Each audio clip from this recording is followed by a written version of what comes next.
អូប្រិមិត្តបាសាហាវពេកហើយប្រិមិត្តបាបើកពោបច្រាស់ហើយបើកក្នុងស្ថានភាពសង្វឹងបាពុករះបដាលឲ្យមានអ្នករងលបួលរហូតដល់6អ្នកប្រិមិត្តឡានមកជ្រះមកមាត់ហឹងហ្មងឡានមកច្រាស់អូ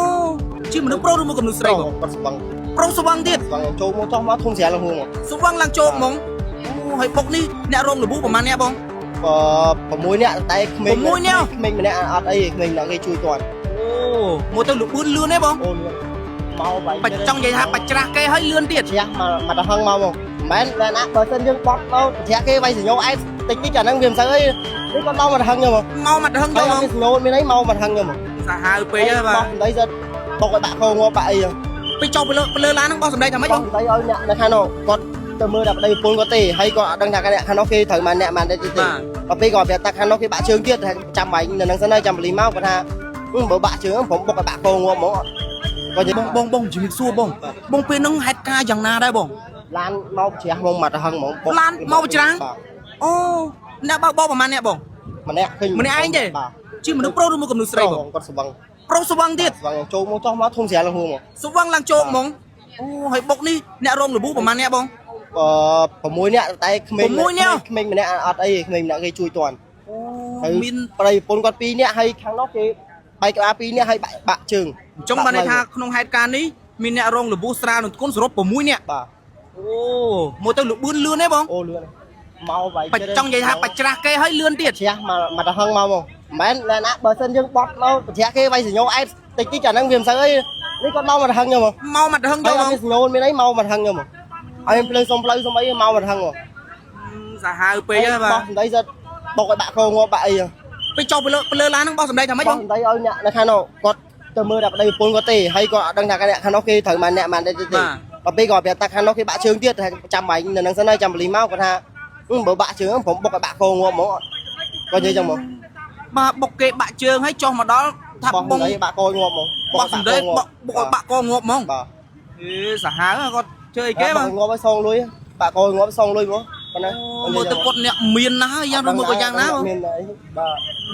មិញបើកុំបលីមកតន់មិនជារត់វាយងាប់ជារត់គាត់បោះសម្ដីមកបលីមកតន់មិនជារត់រត់វាយងាប់លើចុះឥឡូវអ្នកបើកបរយន្តហ្នឹងគាត់ទៅណាបលីយកទៅបាត់ហើយសមត្ថកិច្ចខុសខ្លួនយកទៅប៉ុស្តិ៍ណាបងណាបងយល់យ៉ាងណាហេតុការណ៍កលើងហ្នឹងបងនិយាយថាម៉េចបើស្វឹងបើកបោទេដែរស្វឹងដេកទៅបងអើយស្វឹងបាយមើលជីវិតមនុស្សមិនមែនម្នាក់2នាក់ណា6នាក់ណានេះពេញផ្លូវបាយគាត់ទៅនោះហើយប្តីប្រពន្ធគាត់ទៅរកស៊ីសិនអ្នកធ្វើការឲ្យគ្នាគេអ្នកក្ររកស៊ីមិនដូចគាត់មានលុយទៅផឹករយប់ណាគេខំរកស៊ីជីវិតគេលើរងគាត់ប្រហែលប៉ុន្មានបើកបរយន្តហ្នឹងបាក់30ជាង40 30ជាង40ណាបាទអរគុណបងអរគុណច្រើនបាទប្រិមិត្តបាទឃើញចាក់ស្ដែងនេះគឺជាលម៉ដែលគាត់ជាអ្នកលក់ដូរនៅតាមដងផ្លូវកន្លែងខាងលើហ្នឹងណាប្រិមិត្តគឺថាកលាប់ផ្ងាជើងបាទពេញនឹងតែម្ដងប្រិមិត្តហើយជាក់ស្ដែងហ្នឹងគឺ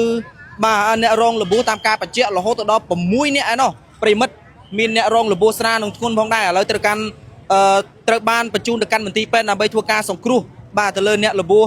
ទាំង6អ្នកផងដែរប្រិមិត្តហើយជាក់ស្ដែងគឺមានអ្នករងលបួលស្រាលនិងរងលបួលធ្ងន់នៅទីតាំងកន្លែងកើតហេតុខាងលើផងដែរឥឡូវនេះយើងឃើញថាមាន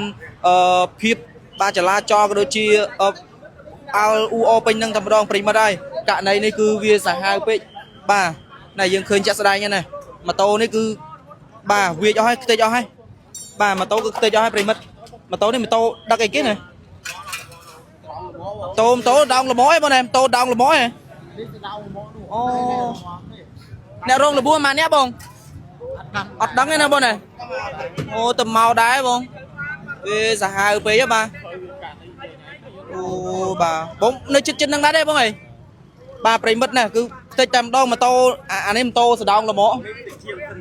បាទប្រិមិត្តហើយបាទឥឡូវយើងទៅសាកសួរបាទលោកពូបន្តិចមើលបាទ